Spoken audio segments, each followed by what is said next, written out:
up? What's up? What's up, Steeler Nation? Let me make sure the camera is where I need it to be.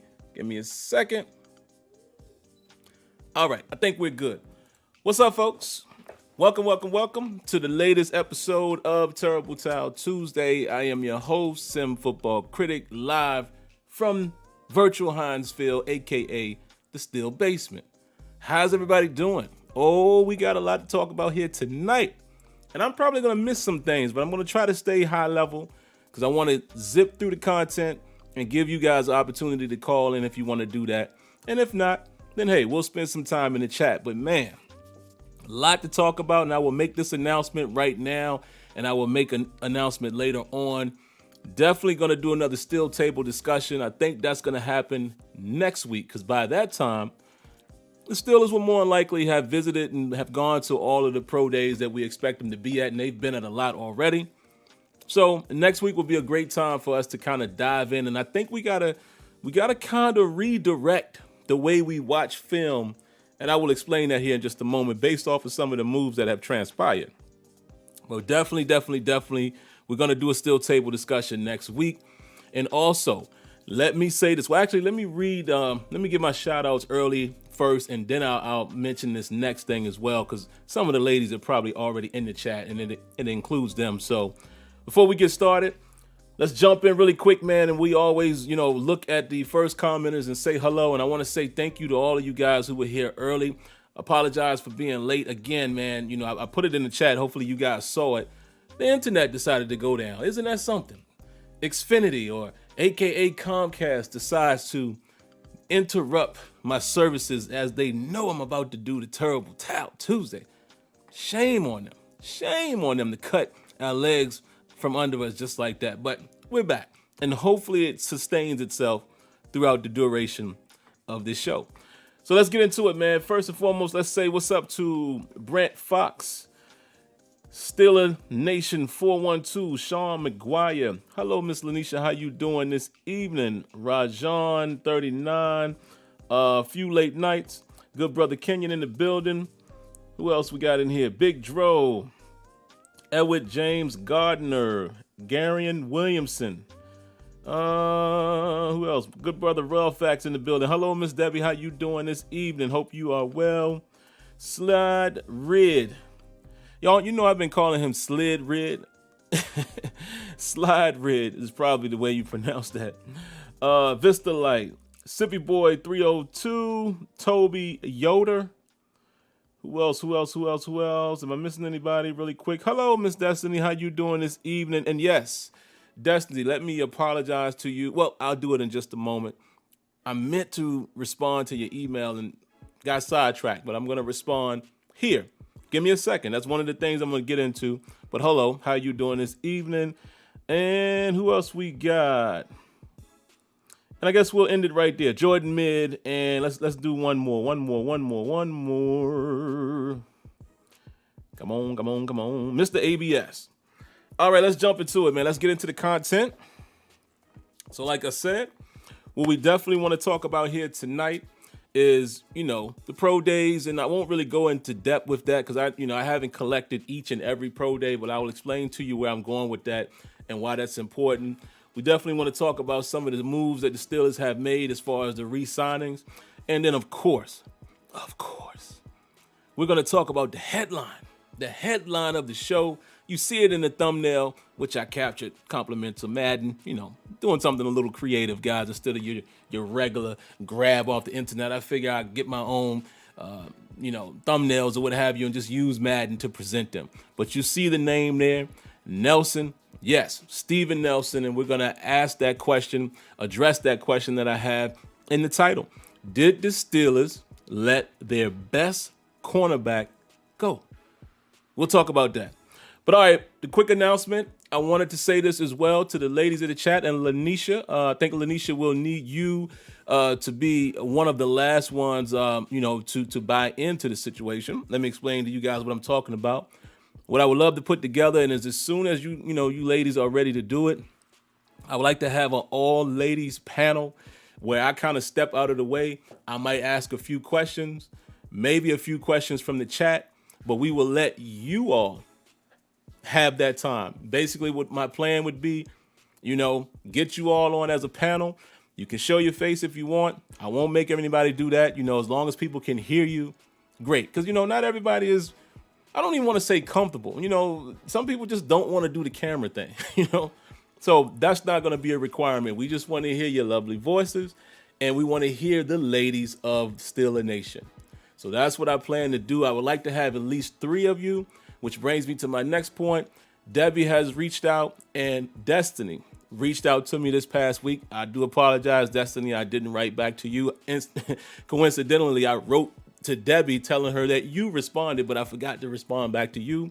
So thank you for that. So both Debbie and Destiny are definitely down for that. I'm almost sure Lanisha is down for it as well. So if you are, please shoot me an email, or you can just say it here. You could just say it here, but I think that would be a great show, man, just to offer something a little different, to let you all have that platform to represent the ladies. And that's how we'll do it. I will stay out of the way. I'll basically moderate, but the floor will be you all's to have. So that's what I propose. And anyone else, I know Sade has come through, Odessa. So anyone, and if there's another lady in the chat here that I missed, please speak up. And again, if you want to send me a direct message, my email address is SimFBallCritic@gmail.com. If you're on Twitter, you can go to Twitter as well. It's @SimFBallCritic. Shoot me a message there, and I'll fill you in. So please let me know what you all think about that. And I definitely think that would be a special show. Yep, and look at that. I already knew Lanisha would be down with it. So that's at least 3. So again, the opportunity is there for others as well, but we'll lock in those 3. You lovely ladies, if y'all want to send me maybe what works best for you as far as the day, next week we'll probably do the steel table discussion, but as early as after that, you all let me know. Maybe you all can coordinate here in the chat. What's a day or a Tuesday coming up that works for you all? I'm ready as whenever you're ready. All right, so where do I want to start? Oh, there's Odessa. Hello, Miss Odessa. I did see somebody saying hi to you. I didn't see if you wrote anything, but hopefully you heard what I said there, and we would love for you to be a part of that as well. So, y'all know what I do, man. I always forget my own thoughts as far as where I want to start. So let me take a look at my description here. Y'all know how I get down, man. Let's see. Which one of these points I want to address first? Let's do the signed and re-signed players. So I got my notes here, man. Let me pull it up. Let's take a look here. Most of the ones we already know about, but I'll go back and cover some people that maybe some of us, some of you guys may not have stayed up to date with it, but we'll go all the way back to the beginning of March. Of course, we know, well, you may not know, but we did re-sign J.C. Heisenhower to a 1-year contract. We signed Marcus Allen, 1-year contract. We signed Ray McLeod, 1-year contract. And if you guys are on Twitter or Instagram, did y'all see that workout that he was doing? I love that. I love that little workout he was doing, with, I think he had like a medicine ball or something like that, and he was practicing his cuts, and I just love seeing guys getting it in, man. I really do. It just shows me that they are committed. Not like they need to show that to me, but it's just good to see these guys working on their craft, and you're not having to wonder what they're doing. The Steelers re-signed B.J. Finney. Most of us probably thought that was coming. They did terminate the contract of Vince Williams. We talked about that. They have signed Zach Banner. We talked about that to a 2-year contract. I wasn't expecting that. And here's the big one. 2 big ones. We did talk about Cam Sutton, but we now know that it is on the books, a 2-year contract for him. But Juju Smith-Schuster's back, baby. Juju Smith-Schuster is back with the Steelers. Interesting. And I'm going to spend a little time on Juju, but let me read the rest of these names. They also signed a Tyler Simmons to a 1-year contract. Kid that played in Georgia. He was one of those guys that were able to get like a workout or what have you. Some special eligibility or something with him not being able to play last. I don't remember the full details of it, but they did sign him. I'll have to take a look at him, to see what I think about him as far as, his skill set, but he is a wide receiver. And then we also re-signed Chris Wormley to a 2-year contract. And y'all already know. Terminated the contract of Steven Nelson. Oh, we gonna get into it. But let's talk about Juju first. Listen, this is something that I want to say to Steeler Nation. I want to address all of you guys. And y'all know anytime I got something big to say, I take a moment to get a sip of water, ponder my thoughts a little bit. Sorry for the smacking and all that, man. This microphone is so sensitive. I realize that when I listen back to the show. Steeler Nation, you all are always saying how you want a player to give a hometown discount. You want a player to show his loyalty and all of these type of things, right? But it's so funny. It's so funny that you don't see as many people supporting that effort by Juju Smith-Schuster and what he did to stay with the Steelers. Now, let me throw some caveats in there because it's a business play as well. So let's throw some caveats. I'm not going to praise the entire situation, even though I am leaning towards praise. It is a business decision, and it's a smart one, right? You probably figure that maybe next year the market is even better. Or here's another, proposition. Maybe he really does want to stay in Pittsburgh, right? Maybe he really wants to stay in Pittsburgh, stay with the Steelers, and he figured, look, I'll sign a 1-year deal now, and I know that we'll get the contract done next season.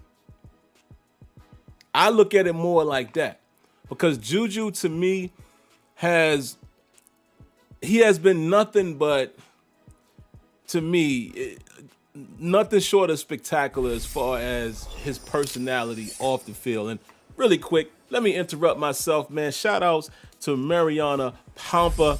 Hopefully I said your name correctly there, man. How you doing? I don't think I saw you for a while. Appreciate you coming back, but I also appreciate the donation. So I'm going to stop, pause, and I am going to read your comment. He says, from here on, no more Juju slander. Tell him, Sim. You daggone right.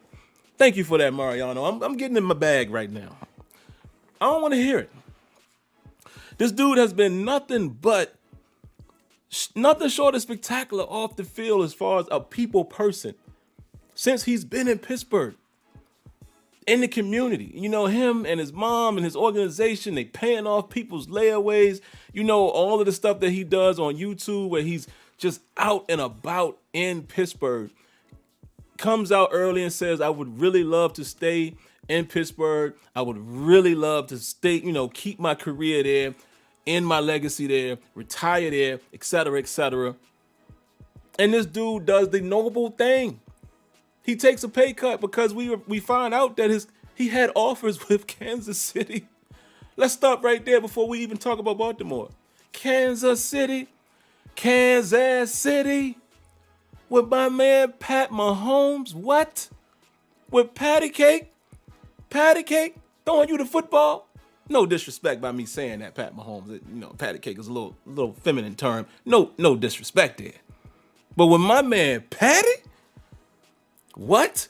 I mean, I love Ben Roethlisberger as much as the next man, but Patty, a young Pat, and I know some of y'all are gonna look at what happened in the Super Bowl and act like this dude ain't got skills.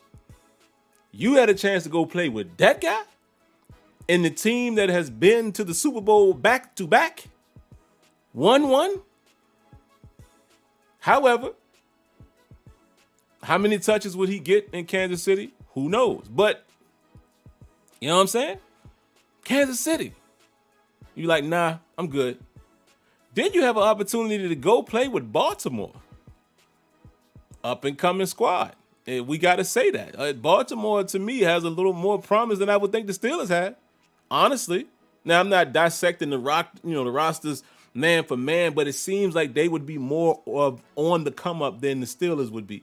The Steelers are more in a position now where people are expecting them to decline. But he's like, nah, I'm good. He didn't do the Mike Hilton. And that ain't a disrespect to Mike Hilton. Mike Hilton, go get your money. I sat here and said that. Steelers couldn't pay you. I don't expect a player to take a pay cut, sign a 1-year deal with hopes to get to the next year. Nah, I'm not blaming anybody that don't do that. Same thing with Dupree. Go get your bread. I applaud you for getting that paper. I'm applauding you. But what Juju did is noble, loyal, whatever you want to call it. It was loyal and it's a business move because like I said, now he knows he puts himself in position to work out a long-term deal next year when Big Ben Roethlisberger is no longer with the Steelers. And in that case, we can redo the contract. Even avoidable years, you can now all of that won't even matter for Juju if they get a long-term deal done. And yes, they could very well get a deal done with him and TJ Watt and Minka will be coming up soon because again, we're about to have a lot more cap to work with post Ben Roethlisberger, as well as everyone is projecting the salary cap will shoot back up next year. So I don't want to hear no more slander. Like my man Mariano said, I'm not trying to hear no more slander about Juju. Y'all go ahead with that. That's just my opinion. You can't tell me nothing about that kid no more. Love that dude, man. I'm actually going to buy his jersey. I'm going to do my part and say, you know what? This is how much I respect your moves and how much I admire the person that he seems to be, him and his mom. You know, they just seem to be good people. So there you go. That's my little rant on Juju Smith-Schuster. Now, some interesting things, man.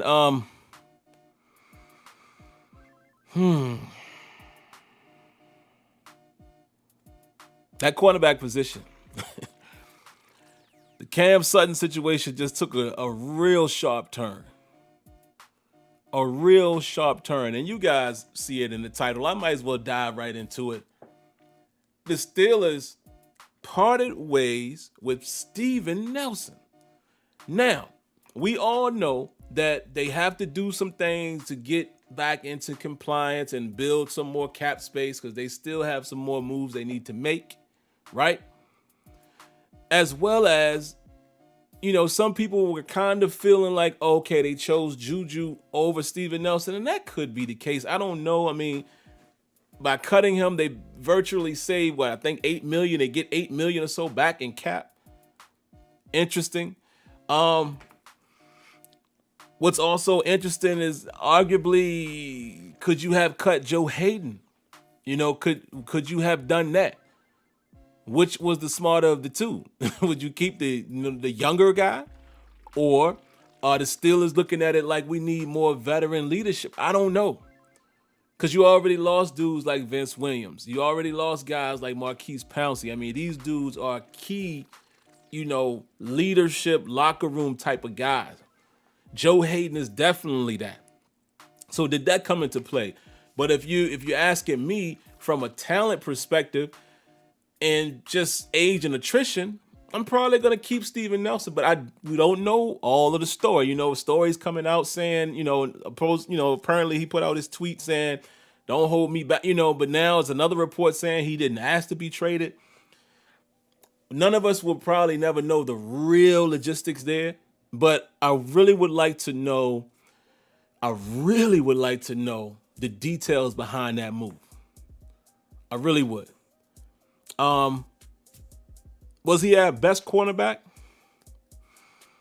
That's arguable. I'm gonna let you guys debate that. I really want to hear you guys' thoughts on that. But that's debatable because, listen, there's been times, man, and we all have seen it. We've seen games last year where Joe Hayden was looking crazy out there, looking like he was returning back to his Joe Hayden form. I mean, 3 or 4 significant plays in a game. We saw that. Steven Nelson played very, very solid. I think he had a better season the prior season in terms of what jumped out, but I still think he was still solid for us. This past season, maybe gave up another couple touchdowns more than he did the prior year, but he still was a solid player for us. Very solid. And Steven Nelson, a lot of times when we don't hear from him, we don't hear his name, that's a good thing. So I wonder, what do you guys think? I know some people are high on Cam Sutton, as am I. But again, we haven't seen Cam Sutton full time on the outside. Right now,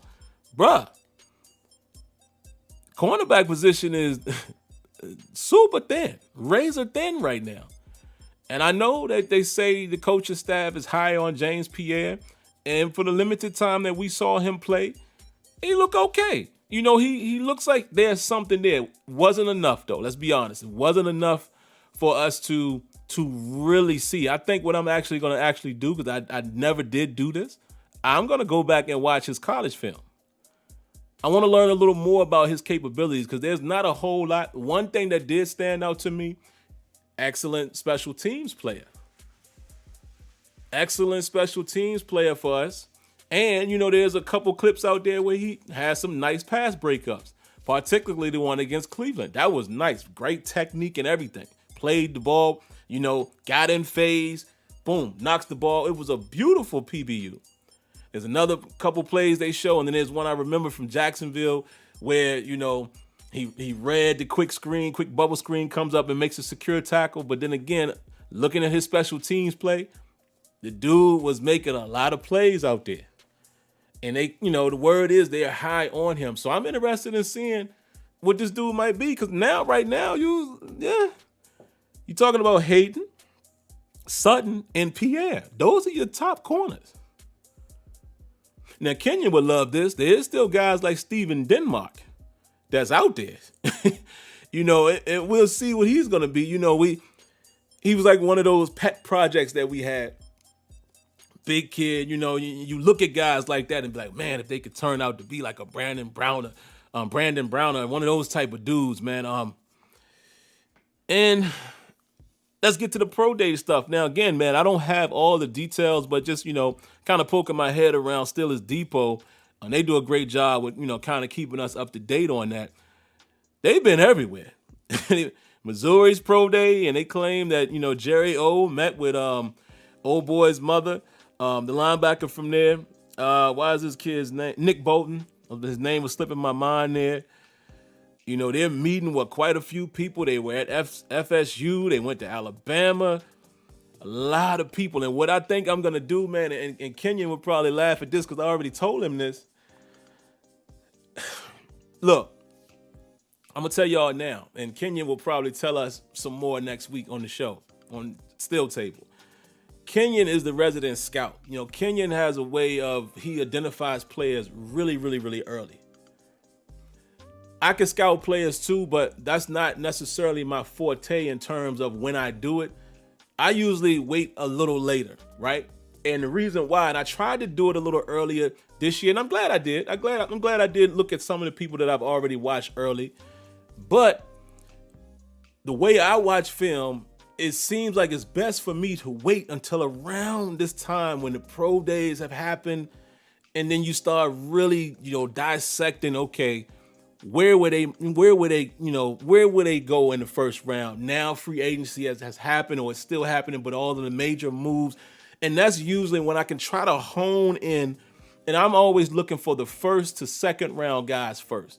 Then I'll go back and look at some guys that might be a later picks. And then y'all know usually what I do, where I really get mine off, is when we draft the guys and I go watch those guys that we drafted. And that's usually where I excel as far as, my scouting. But Kenyon has put me on to a lot of these players. And I told him this. At this point, man, seeing that Steven Nelson was let go, we got to start paying attention to cornerbacks. Now, remember, I kept saying that, right? I kept saying, and this wasn't the reason. I wasn't saying it because of this. I was including Steven Nelson in my assessment. But haven't I been saying over several weeks, yo, man, cornerback is one of them sneaky positions that we got to keep an eye on now. So this is how I'm going to approach my film study. Kenyon and Tony and I got a long list, right? And I told Kenyon, this is how I'm going to do it to try to kill two birds in one stone. I'm going to try to find as many matchups as I can as Team A versus Team B that got our players on the list that are offensive, defensive. Boom. Can watch all of them. But also what I'm going to incorporate now is these pro days. All of these pro days that we are going to and we know that we're at, I'm looking at all of them players. Like the marquee guys. I'm talking about like I don't want to just say skill position guys, but I mean like the corners and, You got to pay attention now. Of course, y'all already know how we feel about the running backs. Y'all know who I want. We already know that. But I'm talking now cornerback, definitely offensive line, is still in play. That's where I'm going to really focus my attention. D-line, also, we got to pay attention to the defensive line with losing Lulu. And then we also got to keep our eyes on inside linebacker. No Vince Williams. Devin Bush coming off injury. Robert Spillane more than likely being the next man up. So that's where I'm going to spend my time from now on when I start watching film. So interesting times, man. But again, I posed a question to you guys, man. Did we cut our best cornerback? What do you guys think, man? Do you think Steven Nelson was the best cornerback on the team? So what I will do now, I don't really have much more outside of that, man. I will grab a couple calls or two if we have any, and then we'll get into the chat. So it looks like we do have a couple calls. Y'all know the routine. I don't have to keep telling y'all how we do the calls every week, but, just a little friendly reminder. Keep them short and sweet, but precise. So first up in the queue, looks like we have area code 651. I'm about to grab you in just a moment. Hopefully you guys are hearing me in the queue. Let's get to it. Let's make sure the browser is on so you guys can hear that. Yep. We good across the board. All right, let me bring the call in. Area 651. What you got for us tonight? What's up, Sam? How you doing, man? Good. What's going on, man? Not much. Like you said about Nelson, I think he was maybe statistically our best corner. I mean, he's more of a fighter and an effort player. He wasn't, a freak or nothing out there on the field. But I feel like his effort was what kept him in a lot of games. He got beat sometime, but like you said, he had limitations. I feel like Cam Sutton getting more consistent time in any spot, whether it's slide on the outside, you're going to see the plays, because in college he was known for not making the same mistake twice, memorizing what the offense just did, knowing what everybody on defense is supposed to do. So the more he's out there, the better he'll be. We all know Pierre looks really good, and I was surprised that he got a 3-year deal as an undrafted free agent, if I'm not mistaken, which is, I don't know how often we do that, but I know normally it's 1 year, but I don't know how often we do 3, so they must have saw something in him. One player that I hope, two last things. One player that I hope we look at that nobody talks about is Kalen Ballage. Big guy, good feet, can catch, pretty good speed. Probably can get him for 2 tacos. Like he's a good player. I just think he hadn't had his chance yet. Right. So that's one guy I really hope we pick up for depth. He can step in. I think he can play anything we want him to play as far as how we use him in the backfield. And then the last thing is, like you were saying about cornerback. I didn't watch a lot of this guy, but the clips I've seen of him, he plays like his hair's on fire. I kind of like that Sonny Samuel Jr. I like the way he plays. He plays a lot like Hilton. I hadn't watched a lot of him to say how well he covers, but he plays like his hair is on fire. And it'd be good to move Sutton on the outside, Pierre on the outside when Joe leaves, and we got our slot man already. So that's all I got, man. Thanks. Man, no problem. Thank you for calling. A lot of good stuff there that you said there, man. Listen. I feel like the Steelers might pull the trigger, man, and go first round with a running back, maybe second. And we do got to probably start looking at some of these guys too. I mean, I already said my top 3, and I'm in this order. Javonte Williams is my number 1. I want him first. I will take Najee Harris with no problem. It's not like they're worlds apart. It's just, I just like Williams a little better. I mean, I explained it on the show. His demeanor, he got it. He just is everything I want. I see it in this guy. Najee's right there too.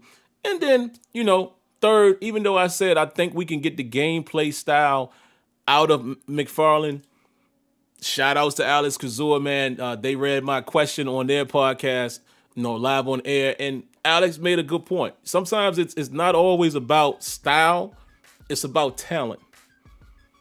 So if a guy like ETN is sitting there, just because you do have a guy in Anthony McFarland that you think could play like that, it's hard to pass up. And he's absolutely right. So I wouldn't be mad at that.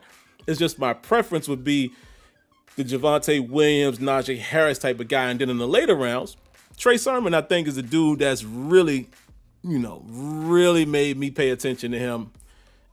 But again, guys like Ballage, and you have to look at some of these later round running backs as well. So Steelers might go somewhere else first, second, and third round. So good point. Moving on, area code 803. This is Mr. Winningham. How you doing tonight, sir? Hey, good evening, brother. I was watching TV one night, and I said, this man never goes to sleep. I was kind of catching your football show, the little Madden games. I said, wow. Mason Rudolph, I hope we don't make that. I hope we do not hand the keys over to him for next year. That scared the devil out of me enough. This draft right here is going to be very exciting because now everything is wide open. I feel we did let our best cornerback go. Only games I really seen Steven Nelson have problems with is a guy like Odell Beckham Jr. from Cleveland or the other wide receiver, number 80. Really the only team that I really see to kind of get him a little bit more than any other team. So, yeah, we might have let our best cornerback go, but I believe from listening to other things that he was ready to try to test free agency because he felt that he could make more money off as well. But, I don't know why he didn't wait next year when I think we're going to have over $100 million of salary cap room. And that's going to be very exciting because I don't think the Steelers have ever been in that position. As far as Juju Smith-Schuster, we got one of our leaders back. He's maybe not where everybody says, well, he's no number one. Now, all the pundits out there like Shannon Sharp, he's no number one. I heard him being compared to Des Bryant for his separation from DBs, but he brings something that people can't bring to the locker room, especially our receiver room, because we needed him back. Yeah. But I can't wait until those ladies get the ladies on the thing. I can't wait for that. That's a great idea. And can't wait for the fellas for next week. Thank you so much and have a great night. Man, Mr. Winningham, thank you, sir. Always a pleasure. Always a pleasure. You guys probably saw me looking to the side. My son came in here blowing me because that little boy is a trip, man. But one thing I want to comment on, because I don't want to be too long. See, the call queue is picking up. What Mr. Winningham said is absolutely right, man, and I continue to say it too. Juju is your veteran wide receiver at age 24. Also, you guys always hear me talk about a dog. I like dog mentality, whether it's offense or defense. Who else is the dog on offense? Who else? As it stands right now, who's a dog other than Juju? I think Juju is the dog between the lines. Now, he's always joking and stuff and TikToking and smiling, but who else used to smile a lot? Like, showing off the pearly whites. Who else? Hines Ward used to do the same thing. Hines Ward was the happiest looking dude on the field, but would knock your block off. So I don't, you know what I mean? That's our dog right there. Now, I think Chase Claypool, yeah, keep watching. Chase Claypool, I think, going to be special. I really do. But he's still young. He is going to be special. But Juju is your dog on offense. So we got to stop playing around, man. And I see some people are saying Chase. Yeah, Chase is on his way. Chase is on his way, but I don't know if I give him dog quite yet. Let me see it again. And I believe in him. I think he is going to be a serious problem. So I got to say that, man. And yeah, you guys are not wrong, man. I definitely think Chase is the dog, but Juju right now is the lead dog. No question. Real quick, let me interrupt myself, man. Shout outs to C. Antoine Hill. Always appreciate the donation, my brother. But I got to pause and read his comment. He says, Sim, just imagine if you have both Etienne and McFarland as inside wideouts. You said inside receivers out the gun to set up a reverse screens or a passing game. Bruh. Yeah, that would be a little crazy. I cannot deny that. So, yeah. I'll fall back. I'll stop picking on the play style, and I will acknowledge, again, like Alex Kazor said, sometimes you just got to go with talent. But if I had the preference, I would definitely go Javonte Williams or Najee Harris. All right, let's grab the next call, and I promise I won't be so long on my replies. Next up is area code 202. What you got for us? Hey, how you doing, Sim? Good. How you doing?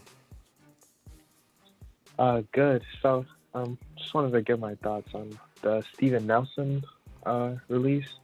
I see a lot of like people in the chat, even on like Steelers Depot, Steelers Twitter, kind of like celebrating, saying like, oh, like Steven Nelson, they're getting burned and like stuff like that. But I was like, man, like I'm one of those who like I feel the opposite. I feel like he's been really solid, and it's like I'm a bit of a younger fan, and since I've been a fan, like before Nelson, it was Cody Sensabaugh, Artie Burns, Oh gosh, Antoine Blake. Like the Steelers have literally inspired me with no confidence in their ability to draft a cornerback. So I feel like they gotta get somebody in the draft, because it's like James Pierre might be a great player, who, you know what I mean, but it's like he still went undrafted, you know what I mean? And I'm not knocking him or any of that, but I really feel like they have to address that. And then after that, I just wanted to say, like, I hope they would look at a guy like Greg Newsome or J.C. Horn, who has those football bloodlines, really instinctual, physical player. Like, you talk about dogs, like you watch J.C. Horn versus Auburn, like he is a dog. And for like a day 2 guy, Trey Brown, just great little dude who just fights in Oklahoma. And yeah, that's all I wanted to say. My second time calling. Appreciate your show and keep it up, man. Thank you. man, no problem. Thank you, man. I appreciate you calling. I love that. When you said you are a younger. Oh, I just dropped something. You guys can still hear me, right? I love the fact that you said you are a younger fan. So, because I always like getting different perspectives, man. I don't like to go with my own perspective. I like younger, older, my age, ladies. I like to hear everyone's perspective, but you made a good point. Wow, you said Cody Sensabaugh. Guys, do y'all remember? And I don't think there's another corner that has frustrated me more with the Steelers than Antoine Blake. Tony would remember this. I think maybe Kenyon too, but I can't remember if I think me and Kenyon was talking back then. I think we had met Kenyon by then. Bruh, Antoine Blake, I could be overlooking somebody, but I'm telling you right now, I don't know if there's another cornerback that the Steelers have ever had in my time as a fan that has pissed me off more. Oh, I couldn't stand him I just couldn't stand the matchups we would put him in. It wasn't him. He was a dog. Antoine Blake was actually a dog. But, oh, God, frustrating beyond frustrating. Outside the time when he did get that pick six, I think it was against the Chargers. But, oh, gosh.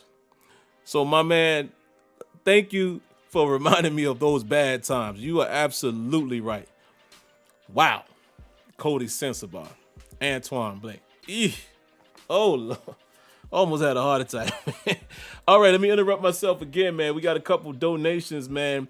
Shout outs to Y Diggy. I appreciate that, brother. Great point right here. Let me read your comment. He says, Adoree Jackson getting a pay raise after getting cut might have sped up the process for Steven Nelson wanting to get paid. Hey, it's a business, man. I could definitely see that happening. You probably have an excellent point right there. So there you have it, guys. And yeah, who would have thought Adoree Jackson was going to eat like that? Shout outs to him. It's another kid that I liked coming out of college. I'm always in favor of players getting their money. And I'm never going to be mad at that. Speaking of that, and Giants also, I believe, Galladay did not think he was going to get paid like that. But hey, shout outs to him. See Antoine Hill, thank you, brother. Another donation. I see you, man. I appreciate it. He says, Magic Johnson and Hines Ward are the smiling killers and Juju following them. You ain't never lied. Magic Johnson was a smiling dude too, boy, but Hines Ward. Think about it. For you guys who played football and you knocked the life out of somebody and he jump up smiling like that, it could do something to your mentals if you don't understand that mental game. You know what I'm saying? But yeah, shout out to Hines Ward, man. Next up, area code 412. What you got for us? Yeah, what's up, Sam? Hey, how you doing?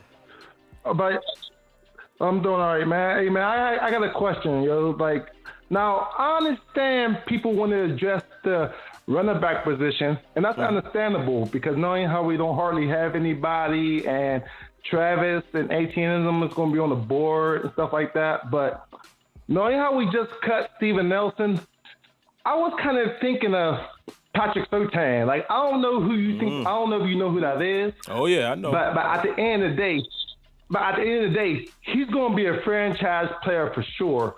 I already know that. So I heard he's supposed to be like Jalen Ramsey or something like that. You know what I'm saying? So I think we should take a shot at him for real.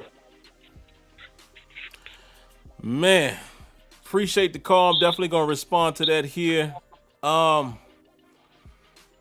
Let me give you this side of my answer first.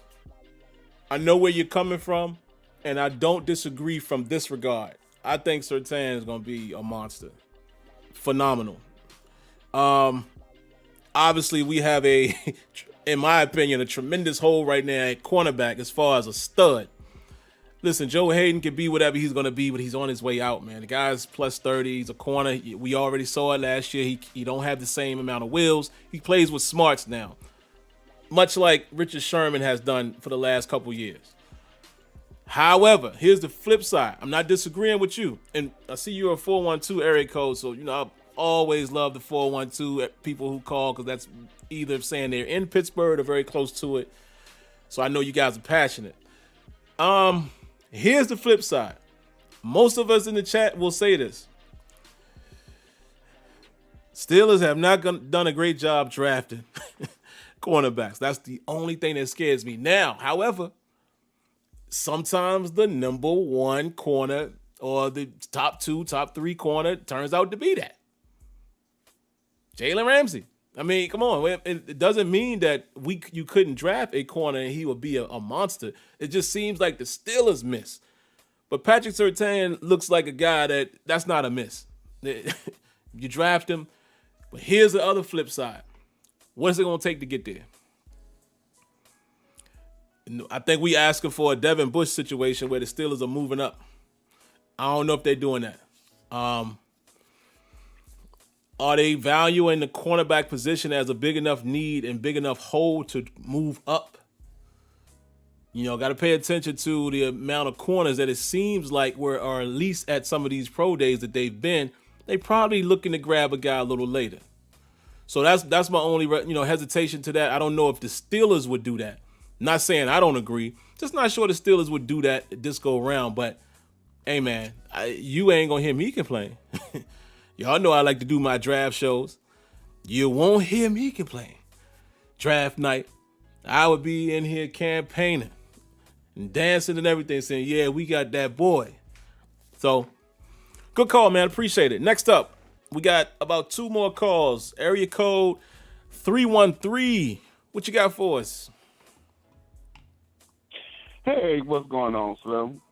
This girl thinks I ain't been in a while, working hard with the Detroit Police Department, but I just call in to say, hey, give my input on the Steelers. And I love the job you guys do. And just to put a little input, like you're talking about on corner, especially with the release of Nelson, yes, I agree with you wholeheartedly about us drafting corners. Follow the Steelers going back to the 70s. We only got, 2 to 3 corners that was good, even going back then, drafting them in high picks. We talking about the Chad Scotts, Delton Hall, the different ones like that. I can go back over, 40 years of Steel football. But what it really comes down to, when I look at the Steelers, they set up and take the premier players first. That's what they setting up to do. And they looking at them, the second round linemen, just like they got the boy last year from Louisiana, Lafayette. So timing them as they making these travels, they looking at that inside linebacker. You're correct.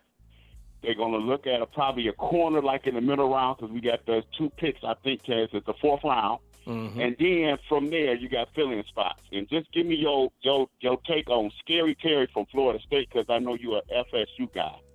That's a sneaky receiver I think we can get in like the 6th round because he's going to drift back there. He's a Martavius clones, hopefully without the Martavius problems. All right? You guys have a blessed one. Good to hear from you, brother. Y'all be blessed.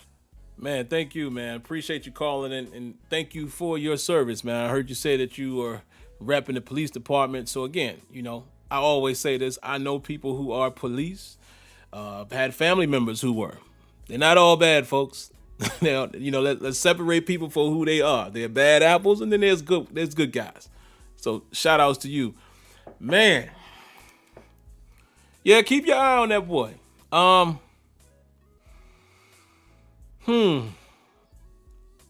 know all about him. Where I'm trying to approach this, though, is I wonder if the Steelers high on him.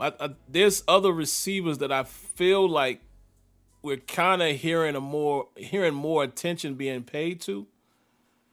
But they were at the pro day. So, anytime you're at a pro day, you got to consider the fact that they've looked at every position of possibility. There's a skill position there. I'm pretty sure that they paid attention to that. They may have been going for one other guy, but you look at everyone else. So, again, you're right. Similar to Martavis, I wouldn't be upset with that. The only caveat, though, is do you view Claypool as being that and more? Meaning, Mapletron, big, strong, fast. Could you afford to maybe get a different type of receiver? That's my only hesitation to that. But yeah, I think that is a kid that's going to be sneaky, man, wherever he lands. So we shall see. Well, looks like we got one more call in the queue, guys, and I believe that is my man, Box. Let's get to him in just a moment. I got to stop and say shout outs to Luis D. Another donation, man, flying in. You guys are flying in here tonight with a donation, so I appreciate you guys. He says, sent you a donation earlier. Kevin Dotson can be that dog. Hold on. You said you sent one earlier? Did I miss it? Well, if you sent one earlier too, man, my apologies for missing it, but thank you nonetheless. But yeah, you know what? Between the lines, yeah, I think you're right. Kevin Dotson kind of gives you the approach as far as personality. Seems like the gentle giant with a mean streak. And what I mean by that, I mean that respectfully. Can't talk tonight, guys. I'm tongue-tied. Maybe I need some water. I mean that respectfully. I think that he could be that guy that when you turn them lights on, because we see it, he's a mauler. So yeah, and it would be great to have a dog on offensive line. I mean, I've always thought that DeCastro was kind of that, but y'all correct me if I'm wrong. And if I'm wrong, please let me know. I don't know if DeCastro ever showed me a mean streak. And again, this is all eye test. Heck of a ball player. I love David DeCastro. I think he's had a Hall of Fame career with us. But do you guys ever feel like he was nasty? Have you ever felt like Quentin Nelson feel like he nasty out there? Let me look at you guys in the chat really quick before we grab 9931, which is my man Box. We'll let him close us out. Somebody said DeCastro sucks now. DeCastro showed his mean streak on birthday. Yeah, that's true. DeCastro was quiet. He's very quiet. Yeah, man, you know what I'm saying? And again, that's not an indictment on him. It's just, he's just one of those dudes. He's just about his business. But I don't see that nasty mean streak as much as some other linemen that you've seen in your lifetime. So I think Kevin Dotson might have that personality. But last up, guys, area code 931. What you got for us tonight? Hey, Sim, what he do, bruh? What's going on with you? Nothing much. How you doing, brother? Man, we beautiful over here, bruh.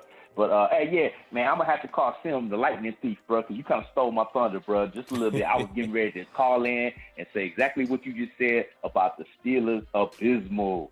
Hey, that's our vocabulary word for today, people. Abysmal. Track record when it comes to drafting defensive backs.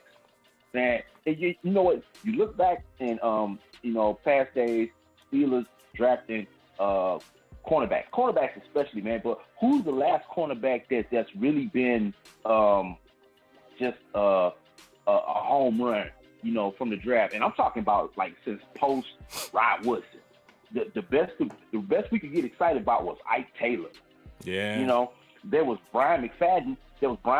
Back in the day. For a minute, really didn't see exactly what he could be because we let him get away. And this kind of reminds me of Cam Sutton right now. You know what I'm saying? He's in that stage where, he's shown flashes, he's shown potential, but we really don't know just yet, man. So, man, hey, but I got something for you. Here's an idea, man. How about the members of the scouting department that scout the wide receivers? Why don't we let them scout the cornerbacks? Because the wide receiver scout department, they hit every single year. Man, tell me about it. I don't know what it is. We talk about all of the free agents that are getting away and the changes in the coaching staff. Hey, man, let's change those scouts because the definition of insanity is doing the same thing repeatedly and expecting a different outcome. We keep using these same people to evaluate defensive back talent and relying on their say-so, their observations, their notes and recommendations, and we keep coming up with goose eggs. There's something wrong in that area. So, and I mean, I don't know if we need to just continue to do the Bill Belichick route and just rely on free agency to get our cornerback talent, our defensive back talent. Maybe that's it. But man, whatever it is, there is something rotten in the scouting department when it comes to cornerback, evaluation and all of that, man. But I ain't gonna sit here and go off like that all night, man. Y'all already know what it is, man. If you're not already subscribed, man, go ahead, subscribe to the homie Sim. You know what I'm saying? Hit that like button. Share this video, all of that, man. And y'all already know what it is. I am that boy Box, and y'all make sure y'all stop by the house. Just remember to wipe your feet, close the door behind you. And I'm out. Jeez. My man Box, appreciate you coming through like always, man, and hitting us with that lovely jingle there at the end. Man, yeah, that we seem to hit on wide receivers, and I'm laughing because I see Kenya said, Lyman Swede, anyone? Oh, my Lord. Man, Tony would remember when I was completely through with Lyman Swede. Through. I'll never forget it, man. Because, again, Tony lives in the DMV area. For those of you guys that don't know, that's D.C., Maryland, Virginia, nice little triangle area. Not way down Virginia. You got to be at a certain part to be considered DMV, but Tony lives out in Maryland. And, it's always the thing when, at that time, the Skins, it's always the thing when Pittsburgh plays them for guys like Tony and myself, because I worked down in D.C., but at that time, I might have been, I can't remember. I might have still been living down in Maryland at that time. I can't remember.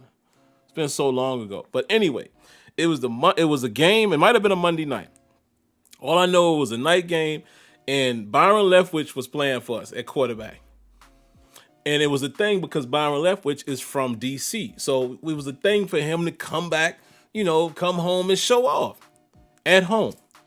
And I'll never forget it. Lyman Swede is wide open.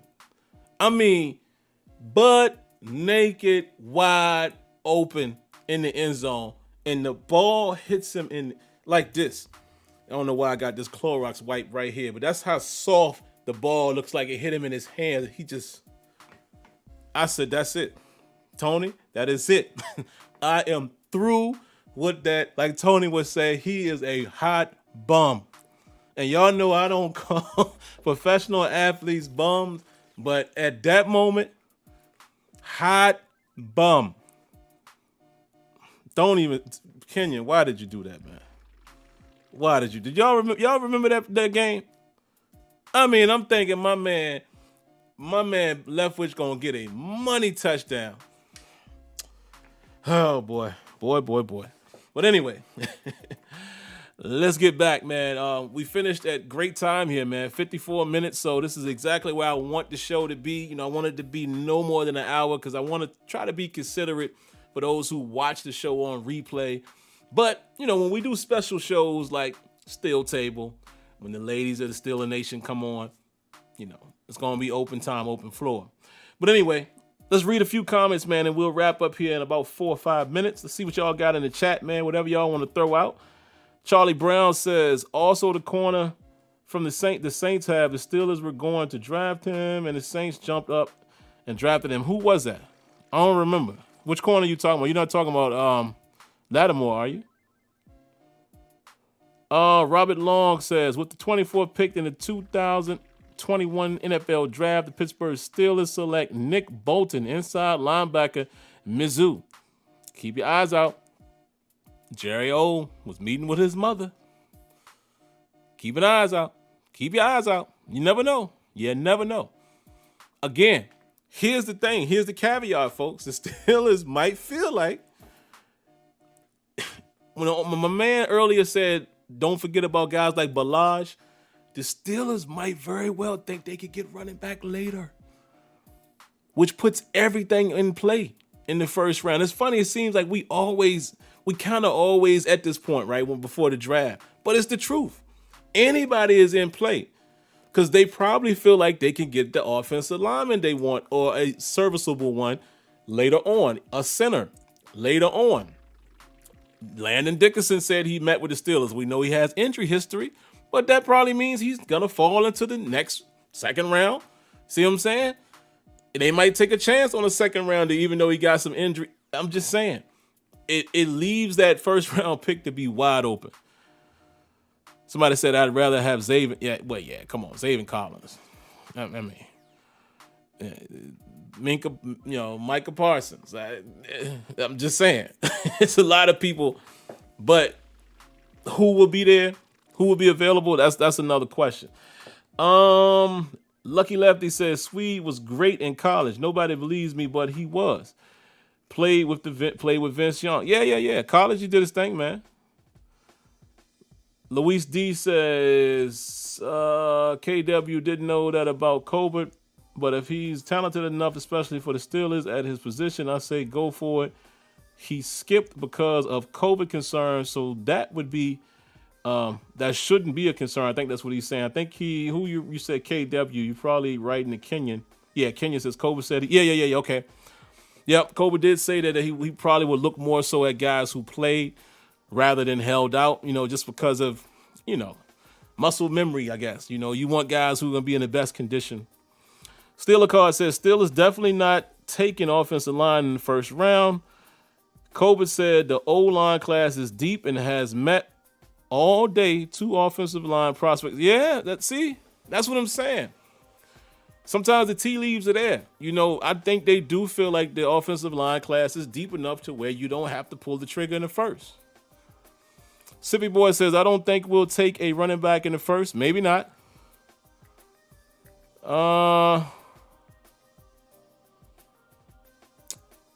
Josh Ryan says Joe Hayden is the best. Okay. Let me throw that question at you guys as I read comments for the last minute or two. Are you guys in favor or not in favor of the Steven Nelson cutting? On the surface, we don't know all of the details. Maybe he was starting a riff about wanting an extension and all of that, and he put himself in a position where the Steelers needed to get some cap space anyway. Might have made it easy to just say, we'll cut him. But I want to know, just, on the surface, how do you guys feel about that? Should it have been Hayden, or are you okay with it being Steven Nelson and trusting in the process? Let's see. James says Steelers could get Jim Morrissey from Pitt center in the 5th round. Okay. Yeah. Who else? Sebastian Sanchez says, how often is it for drafted players to be starters that season? Yeah, that's true. I mean, even though we've actually done that defensively for a while now, we've kind of, we've kind of flipped that script. Slide Red says, not in favor, it was dumb. The thing is, man, again, we don't know the reason. We don't. I mean, again, we can speculate. The speculation was, they told Juju over him. Okay. And then the speculation was, it's just a cap move. Okay. And then the speculation was, why wasn't it Joe Hayden then if it was a cap? None of us will ever know. So what I'm saying, not saying that you got to follow my lead, Slide Red. I mean, don't do that. Have your own opinion. But I'm just saying that's the only reason why I don't call moves and things dumb per se, unless it's something that's extremely stupid. You know what I'm saying? But I kind of feel like there's a reason why that happened. I think it's got to be more than just cap, because it's interesting. Why haven't we restructured guys like Tuitt yet? So it's got to be more of a reason. You know, I like what Lydell Dorsey says here. Surface-wise, would have cut Hayden. And that's how I feel. Just on the surface, without me trying to dig too deep, I probably would have chose Hayden if it was more of a cap situation thing. See what else you guys got. Anything else on Nelson? Relfax says, Sam, our cornerback position was already the weakest unit in my opinion before injury or in defense. Losing Nelson hurts, but it was always dependent on the pass rush if we're being real. Absolutely. That's facts on facts on facts. Real facts. Absolutely, absolutely. Marlon Nicholson says Hayden, by memory, has made more plays than Nelson. Listen, I think Hayden had a better season last year. I do. Mr. ABS says, Sim, not saying Nelson wasn't good for us, but if we going by 19, his best year, great pass rush to support. In 20, he had 98 targets, gave up 700 plus yards and 300 yards after catch, similar to ATL's CBs. Ooh, thank you for that detailed breakdown. See, and I think all of us could see that. It won't the season he had in 19. Last year, Joe Hayden outplayed him. No question. But, yeah, and James here is saying what I said. You know, Hayden is more of the locker room guy, so I get it. But all right, guys, I think it's time to go ahead and wrap up. A couple announcements again, just in case you missed them at the top of the show. I see we have more viewers in right now. Next week, Steel Table Discussion. What is the Steel Table Discussion for the newcomers? It's when I bring my good buddies on, Kenyon, and my actual brother-in-law, Tony, big time Steeler fans like myself, and we come in and we just have a panel discussion. Kenyon is our resident scout. You know, he knows about all of these players. He out there living the good life in La La Land. So we're jealous. But yeah, man, that's what we do. So we're going to have another one of those come Tuesday. And, you know, we should have some good things to talk about. Like I said, the swing of pro days will have happened by then, and we can kind of discuss based off of where they went, who's really somebody we need to keep an eye on. And then also, I hope the following week or whenever is convenient for the ladies, we want to bring on the Steeler ladies, the ladies of Steeler Nation. I want to have them on. To my knowledge, so far tonight, I believe that will include Debbie, Lanisha, Odessa, I believe, and I know Destiny. I didn't quite see if Odessa responded, but I think she did. And we're going to let them do their thing. I will step back and be out of the way. I'll just be nothing more than just a moderator. And I think we will enjoy that. I think that would be great because these ladies have great insight. They know what they're talking about. And they completely kill the stigma of women don't know what they're talking about when it comes to sports. Yeah, okay. Y'all obviously haven't paid attention to these lovely ladies in the chat. So I want their voices to be heard. So that's going to be a fun show whenever that happens. But outside of that, hey, man, let's continue to see who we might bring in via free agency. There's still a couple guys out there, a couple small positions I think we could address. And then, you know, we counting down. What is it, March 23rd? We're getting closer and closer and closer to the draft. So we're finally getting back into the swing of things where we'll have more and more things to talk about. But outside of that, want to remind you guys to do this right here. If you haven't already, make sure you subscribe, click on your notifications, hit that like button. That helps me out tremendously. Hit that like button. But I hope everybody has a good night. Be safe, be blessed, have a good night, and thank you for tuning in to Terrible Towel Tuesday. Peace. Oh, real quick. I got to sit here for about 15 seconds. So it doesn't cut all the way off, because I've noticed if I don't wait, what I need to do is add a ending scene to this chat like I've been doing, to this stream like I've been doing with my gaming streams.